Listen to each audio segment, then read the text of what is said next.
Mr. Ogunade. Thank you for joining us. Talking about the Anambra state election, given the reports of low voter turnout in the several local government, even though we had 2.7 million registered voters, can you say, and they mentioned that the election was peaceful, but it had low turnout. How would your organization assess the level of citizen engagement, and what immediate steps should be taken to increase turnout in future off-cycle elections?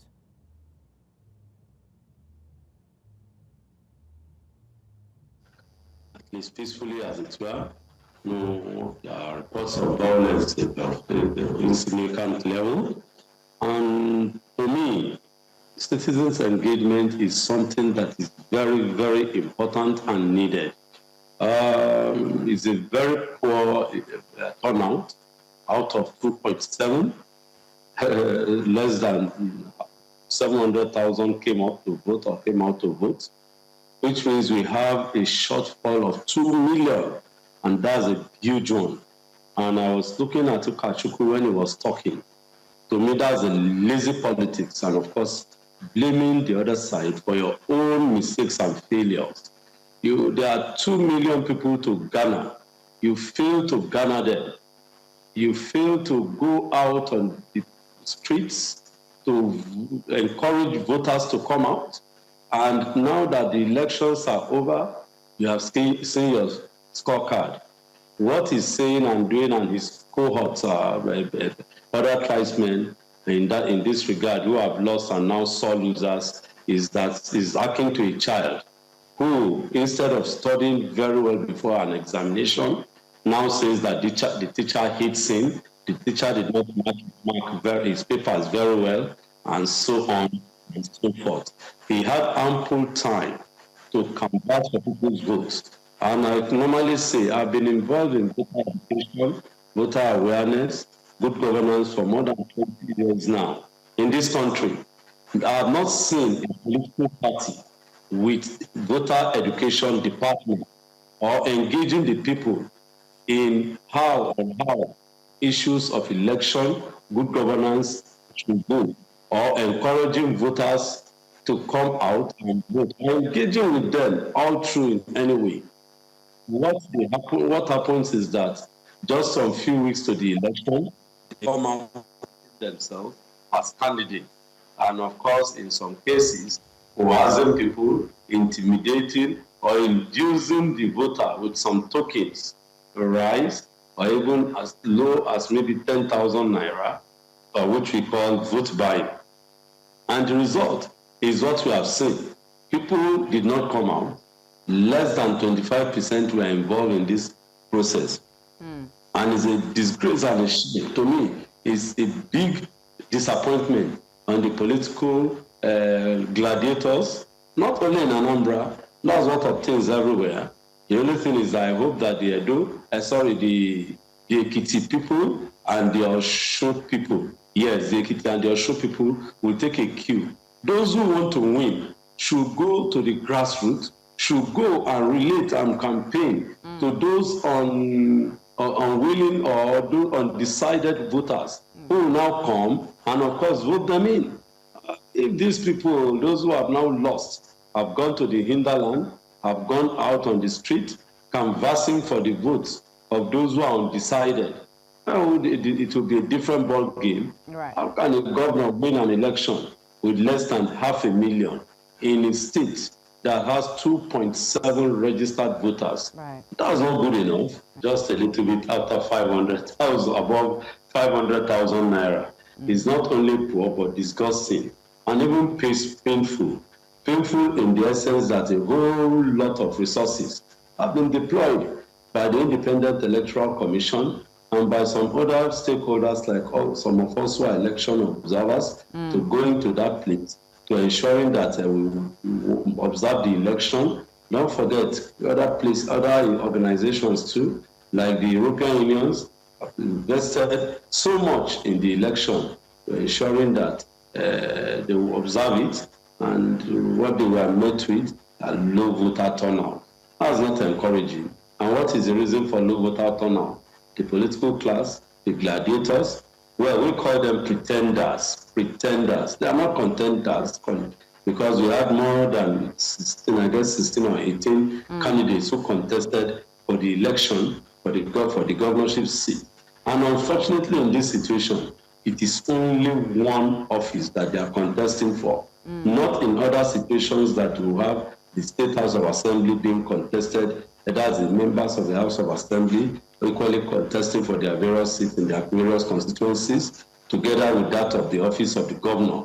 But here, just one, where all it is expected that all the political parties, particularly those who are contestants, will mobilize their members and ensure that everyone is on board to vote its candidate or for them. But what happened?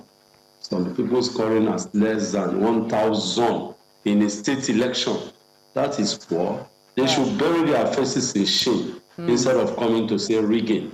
Rigging. If you have mobilized your members very well, obviously the 500 that or less than 500 that voted for Soludo, that one will be a child play. The other four, let's even assume that two of them are able to garner 1 million or 700,000 naira, 700,000 people or voters each. Definitely, it will change the narrative. Not this one now that very few number of people came out to vote, and they are now shouting rigging that the people were vote buying. How many votes can they buy when we are having millions of people? They can only induce people with vote with money when they see that the number of people are insignificant. Right. Obviously, you can buy up people when it's close to 200,000 people, 400,000 people.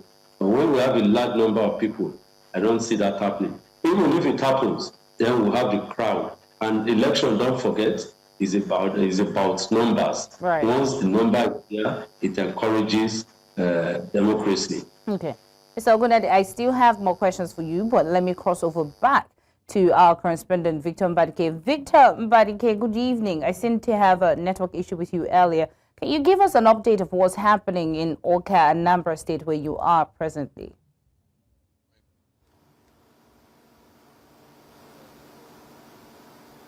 Okay, so like I did say earlier, it's back to business as usual for commuters, businessmen and women. They're all back to the streets doing whatever business they have to do. So it's the elections are over, so a winner has been announced, and the losers will have to go back to their rooms or go back to their offices and ask themselves questions where they missed out or fix their issues or go back to the drawing board. So of course, it will leave the losers having to give excuses or make an insinuation. So raise concerns over the conduct of the election, which is not abnormal. Like I said earlier before we went off, there are no elections in the world, not even in Nigeria, that is perfect. No 100% election.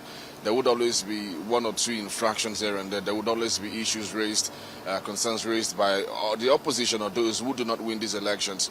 An example is clearly, excuse me, the APC candidate, Nicholas Okachuk, and of course Labour Party candidates George Mohalu, who have all come out in their earlier presser to say that the election itself was a sham, citing vote buying, overvoting in some rural areas and all of that. Well, that's it's legit, but if you look again at the figures in terms of the difference between the winner and the losers, it's such a huge margin. Well, maybe Abga, the party who has won this election, maybe of course they did their homework better. But we have no idea. Again, if you look at the fact that it was such a low turnout, particularly in urban areas like Onitsha and Awka. Maybe a huge turnout in some places in the rural areas, but generally speaking, you talk about in terms of turnouts of participation in the election, it was not what we expect. Maybe just about 30% or 40%. Again, if you had listened to some of the election observers during their speeches, excuse me, they did clearly say that the process was not really bad. Yes, in terms of our next preparation and conduct, in terms of whether the BVS machine worked appropriately the way it should, or the IREV, everything seemed to have worked largely well in most parts of the 21 local government areas and most part of the over 5,000 polling units across Anambra State. So you could say that INEC did their job maybe not perfect, but to a very large extent. Like I said, no election is perfect. Then you look again at the security aspect of it. For most part of the polling unit that I visited, at least you find about 7 to 6 police officers or security agents manning those places.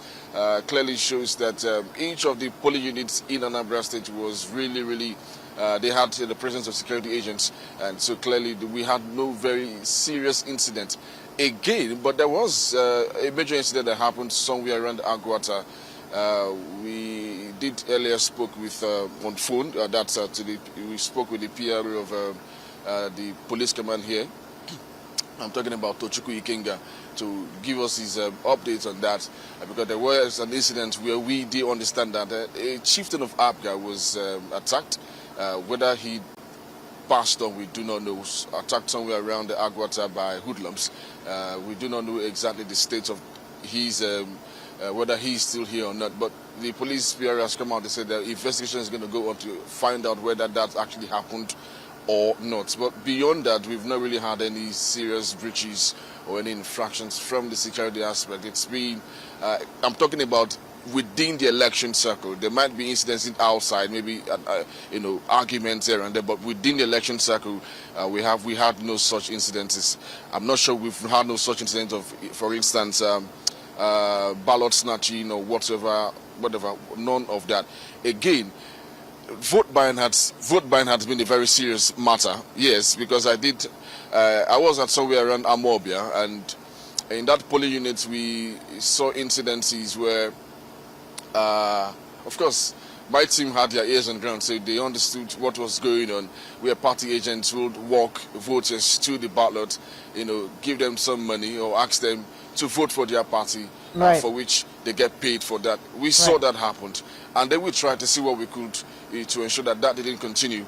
That was when the president of the EFCC came on board, and then we approached the EFCC and told them what was going on. But even though we might not have appreciated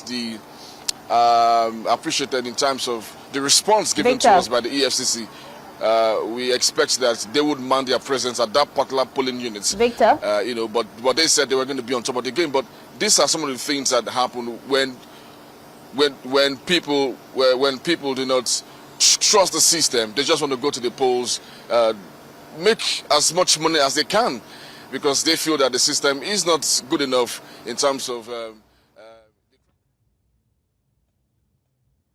Mr. Ogunade, I know you're still with me. Please don't go anywhere. We have to go on a quick break. When we return, we'll continue this conversation. Stay tuned. Thank you for staying with us. Mr. Wale Ogunade, if you're still with me, my next question will be that with the outcome and the winner announced, what mechanisms do you recommend for ensuring that citizens' votes translate into actual accountability, governance, responsiveness, and transparency? How does Voters Awareness Initiative intend to monitor or engage with the new administration? In the next 4 weeks, we'll now do some involvement, interaction with our people, Awka, Onitsha, Obosi, all these towns, major towns, and of course some equally communities like Liliu, like Ekonofia, and all these other communities, with our people there, for them to put up their needs, what they expect government to do, projects they expect government to set up for them or to create for them. Is it in areas of road? Is it in area of real infrastructure? Maybe pipe bore water, maybe dispensary, maybe creating support for the farmers, or encouraging business development, developing market, road infrastructure, providing maybe support for transportation, not these small buses, but big trucks that will move products from the rural area to the urban area, or even to move cross country. All those things are issues that we want our people to engage the government with, so that indeed there will be dividends of democracy, as we normally say. And once the people are able to engage government, government will have no other choice but to relate with them, to resonate with them, and to bring development to the people, to the rural area. Yes, indeed. Anambra, the two governors that have, the previous one and the current one, they did a great job in opening up the rural areas, road networks in some places, but it's still not enough, because I guess the last time I visited the state before the elections, when we went to see how we can get ourselves, I remember our people who will be there, well, okay, yes. I remember this road, it leads to maybe Agulu or something like that, a very small, the next village after Awka, I want to believe this is the road, the dual carriageway, and very fine. No doubt they are still constructing. I guess this one is an inner road. Well, this road infrastructure, just as I said, the two previous governors, what was his name now? I've forgotten the man's name, and this Soludo, the piano, no, not the piano, I remember his name before we go, did a lot in the area of road infrastructure. And I hope that this governor will consolidate on it, but even if he does not want to consolidate, generally will not give him a resting time. Mr. Because Wale, generally what happens, yeah? I apologize. I had to interject. For time, we have to cut this conversation short. So I just want to say thank you for joining us and giving us your view on the situation. Thank you so much.